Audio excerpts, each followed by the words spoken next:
Beautiful does she look today? Thank you. Gorgeous, gorgeous. Well, first question from me. By the way, guys, if you're new to this scenario, I'm going to ask a few questions and fangirl for a moment, and then we're going to have you ask some questions at this microphone right here. But first of all, Mara, you look fabulous. Who are you wearing? Thank you. I am wearing a dress that I found in, I think, a consignment shop in Austin.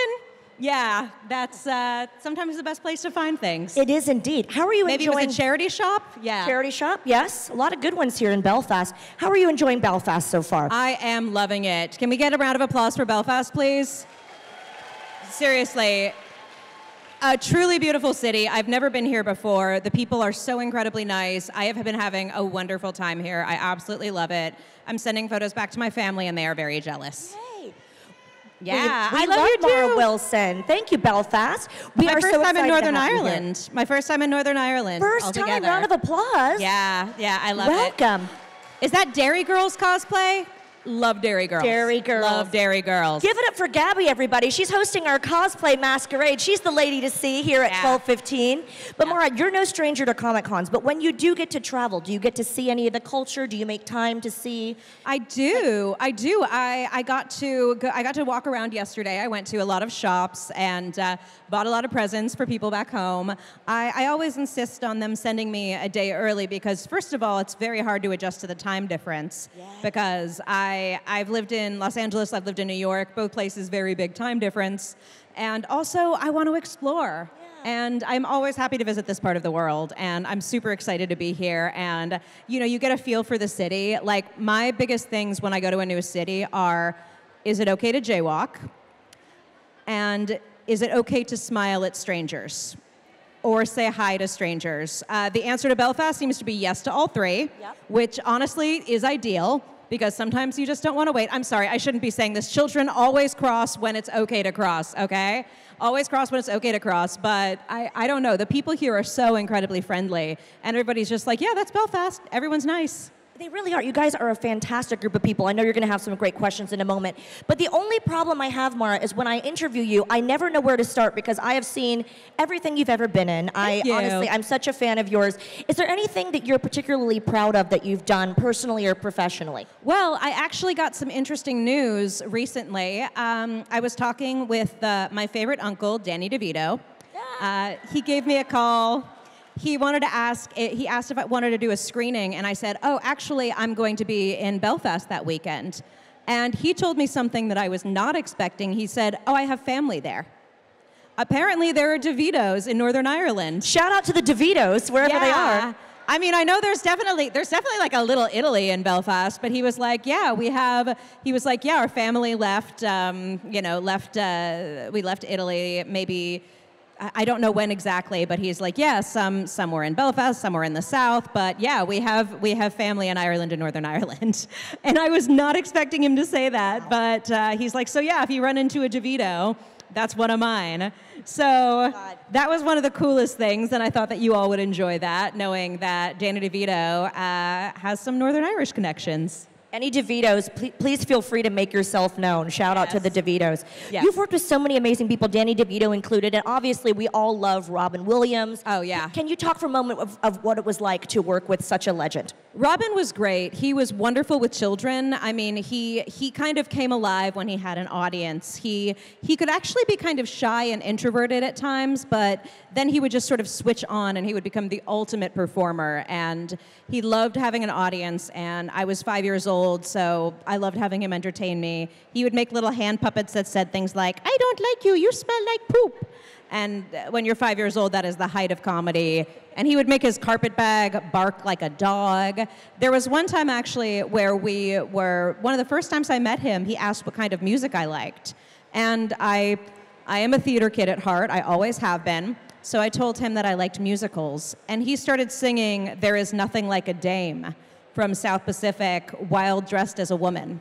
So he was singing There Is Nothing Like a Woman while dressed as a woman. So that was the kind of guy he was. And he was wonderful with children. He was very funny, very patient, very paternal. And I consider myself extremely lucky that I got the chance to work with him. Absolutely. It was very early drag. I mean, this is, predecessor to even RuPaul. That was some of the first drag I ever saw. Well, I mean, I think that there's a tradition. I think you see this a lot in like a lot of UK comedy. There's a lot of men dressing as women.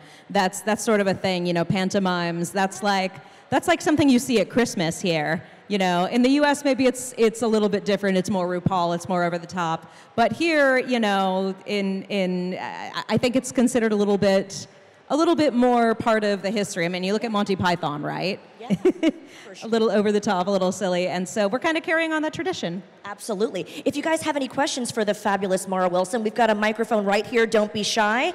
Come on up and ask a question. And It's okay to be a little shy. Oh, there we go. We've got some takers. Yeah. Hello. Cute dress, by the way. Matilda. So what do you think of the recent Matilda that just came out for us in the summer? Well, I can't talk about the film because of the strike, but I will say that I saw the musical on Broadway a couple years ago, and I had a great time at it. I like Tim Minchin's music a lot, and I thought the performers were just wonderful. In fact, I met one of the actresses who played Mrs. Wormwood at an event in New York, and she was lovely.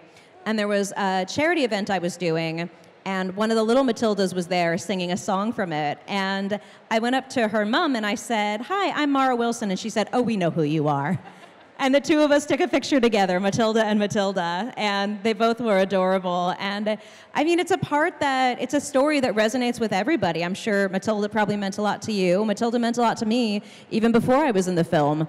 So I think that I'm just happy that, you know, little kids and little girls and grown-ups and everybody get to experience her in every way they can. Yeah. Thank you. Definitely. Spans generations for sure. Hi there. Hello.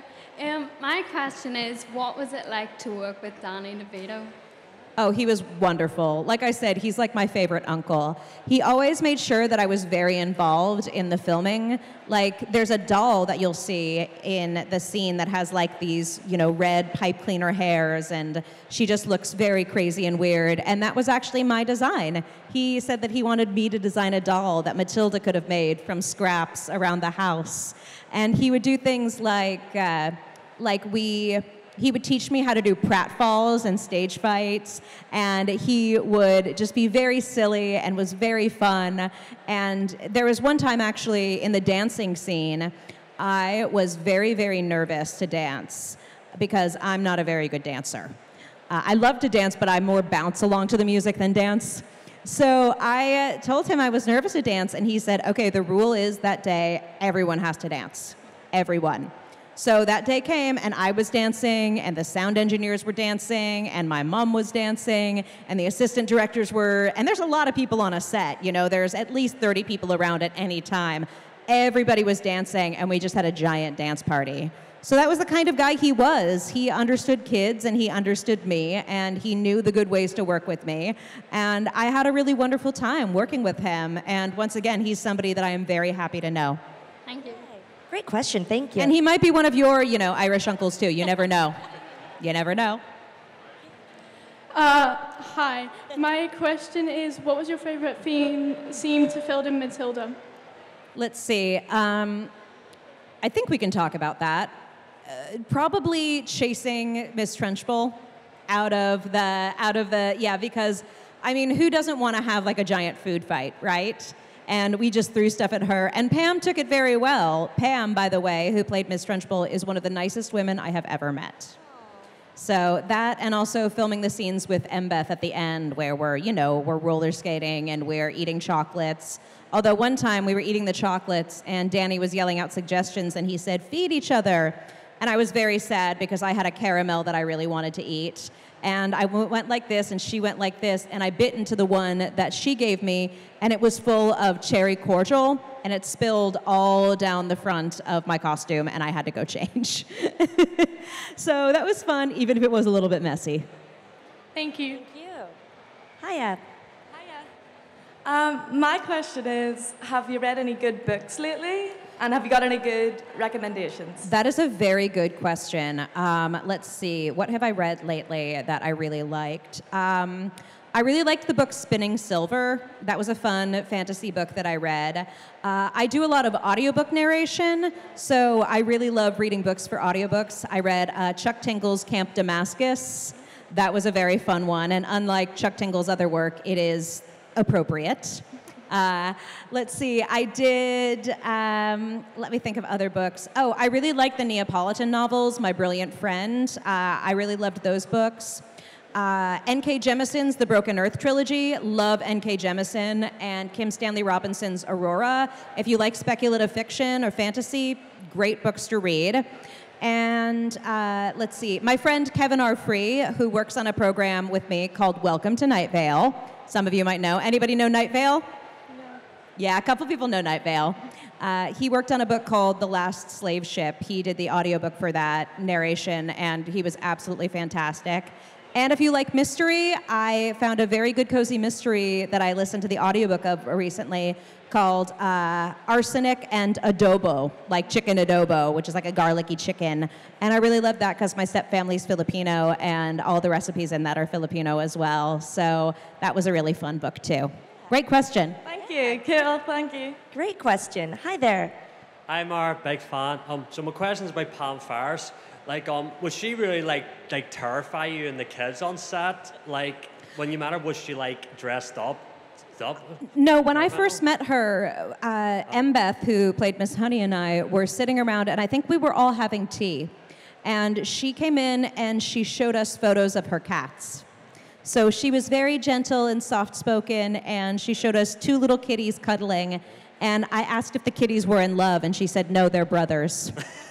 So that was my first impression of her. She had, she just wanted to talk about her garden and her cats and, rescuing cats, rescuing dogs, things like that. She was very gentle. She's actually quite beautiful, too, and just a lovely woman. And I think she tried to stay away from some of the kids on set so they might be a little bit more afraid of her. But apparently, one day, maybe I told everybody that she was nice because she said that she tried to at least be intimidating, but one of the little girls came up and put her hand in hers, took her by the hand, and she was like, okay, they know my secret. They know I'm a softie. Thank you very much. You're welcome. Hi. Hi. I was wondering, if you could go back in time, what is one thing you would tell your younger self? Oh, that's a really good question. I think what my dad always said, which is the perfect is the enemy of the good. That's a good one. I think don't take yourself so seriously, or actually don't take everything so seriously, because to be honest, I don't take myself that seriously, but I take everything else seriously. I also think one thing that someone told me recently that I really like is don't accept criticism from people you don't respect. If you don't care about them, if you look at their life and you don't agree with their values, the way they live their life, why would you want to accept criticism from them, positive or negative? Because they don't matter to you. Your life is completely different from theirs. So that is something that I think is really important to remember. And I think also, there's a line in in a book I really loved growing up called Catherine Called Birdie. And she says in it, somebody says to her in it, in the world to come, you won't be thinking, why was I not this person? Why was I not that person? But why was I not Catherine? So I think the point of that is, don't spend all your time thinking, comparing yourself to other people or being jealous of them. Instead, just think, okay, who am I? And try to be the best and most complete version of yourself you can be. So that, I think, is also very important. Great question. Yeah. Thank you. Round of applause. Mara's just dropping that knowledge and advice. I love it. Hi there. Hello. What was it like on Mrs. Doubtfire? I was so little at the time, but I can remember being so happy there. Matt and Lisa really were like my big brother and sister, and Sally and Robin were just wonderful to work with. And like I said, Robin was so silly. He would do things like in the petting zoo scene, a horse ate out, he took off his hat. There was a pony, he put oats in his hat, let the pony eat it, and then he turned to me with all the oats and pony slobber in it and said, do you want to wear it? So he was always joking us and being wonderful. And there were times that I was very little and I didn't know what was happening, but I just have a lot of very happy memories of it. And I was very young. I was only 5 or 6. But I have a lot of happy memories, and I'm glad I got to be part of something that was part of other people's childhoods, too. Thank you. You're welcome. Thank you. Hi there. Hi. Hi. If you were to star in any other Roald Dahl book, what would it be? Great question. Great question. Let's see. I thought about this a lot when I was a kid. I thought the magic finger would be fun. That's definitely fun. And I think that's also a good one about using your anger and your frustration for good, right? I think that's a good one. That would be really fun. I like playing characters who are very silly and wild and crazy sometimes, so probably the Twits would be fun as well. Really a lot of them. I mean, I imagine Charlie would probably be fun to work on, but you might get sick of eating chocolate after a while. So too much chocolate can make you sick. So it sounds fun in theory, but maybe not in real life. So I'll stick with the magic finger. A lot of chocolate Matilda as well. That makes me never want chocolate. That's true. And some of it was very good and some of it was not so good. Hi. What was it like being famous as a child? It could be very fun at times, but it could also be a little bit hard because it felt a little bit like, do you know like when you go somewhere and maybe like your mom or your gran or somebody knows you and everybody goes, oh, I remember when you were this big. Yeah. It kind of felt like that all the time because everybody knew, you know, this version of me that I couldn't even remember, especially since, I mean, a lot of times it can take up to a year for a movie to come out after you're acting it. So think about who you were a year ago. Doesn't that seem like a long time? Yeah. Yeah, for grown-ups it doesn't seem that long, but for kids it feels very long. Yeah. So sometimes it was kind of hard to be proud of what I did because it felt like so long ago.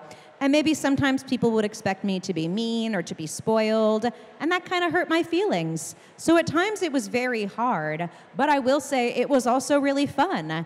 I got to travel to places like Spain and Tokyo that my family couldn't afford to go. I got to work with really cool people like Danny DeVito and Robin Williams and, you know, Chris Columbus and Michael Ritchie and Sally Field and just all of these wonderful people. I got to have a lot of fun, too. So there were times it was a little bit hard. I felt a little bit like, you know, I had to be good all the time, which, I mean, are you good all the time? No. No, we're not all good all the time. So that could be hard at times. But I also don't think I really realized until I was a grown-up what it meant to other people. And it's only now that I really understand that I mean something to other people, which is the coolest thing in the world to know that I got to be a part of people's childhoods. And that really, can you ask for anything better than that, to be part of people's happy memories? I don't think you can. So now as a grown-up, I'm happy about it. So at the time, it might have been a little hard at times, but now I'm very, very happy with it. Great question. Thank you. Thank you so much. Hi, what question have you always wanted someone to ask you? Sorry? What question have you wanted someone to ask you? Let's see. That's a very good question, too. I don't know. I'm trying to think. What question do I wish people would ask me? I don't know, maybe about my cats. Let's talk about your cat. Or my favorite musicals, because, yeah, I definitely have a lot of favorite musicals. Sometimes people ask, who would you like to work with? And that's a fun question, because I try to think of the people that I would like to work with. Jordan Peele would be really fun. Ryan Johnson would be really fun. I like Armando Iannucci's movies and TV shows like Veep and The Thick of It and The Death of Stalin. Oops, I shouldn't have mentioned any of those names. Forget I said any of those names. I like this guy's movies. Yeah, that's another thing. Also, I think if people asked about animation and things like that, because animation is my absolute favorite, and so are audiobooks. I love doing that. So yeah, if anybody has any of those questions, you can come up to me at the panel. I will show you pictures of my cats. I will talk to you about musicals. Yep. And we can talk about, you know, favorite directors, favorite writers, people like that. And yeah, that's a good question. It's a meta question. Thank you. We'll take a final question here, but did you have a question? No, we're good. I have to say, next time you have a panel, what do you say we put some cat photos up? We can just go through them all. We can do that. We can put some kitty photos up. So any more questions? Are we good? I think we're good. We're going to let you get back to the autograph area, but any final words for your adoring fans here in Belfast? Oh, let's see. I'm trying to think. Thank you for, I'm just saying, thank you for being yourselves, because honestly, this has been such a wonderful crowd of people. I am so glad to know you, and good luck finding those DeVito. Good luck finding those DeVito relatives as well. Oh, also, yeah, I'm sorry, I apologize on behalf of all the Irish Americans who come here and say, you know, I'm actually Irish. Oh, yeah. But I am. Yeah. I am actually Irish. I'm half Irish. Everyone So- say, on St. Patrick's Day, everyone just said, oh, I'm so Irish. It is, exactly. It's Yeah. ridiculous. But Hilarious. yeah, so I apologize for all those people, but also I am Irish. For those keeping score at home, she's Irish. Ladies and gentlemen, please show a warm Belfast thank you so much. to Mara Thank you Wilson. so much.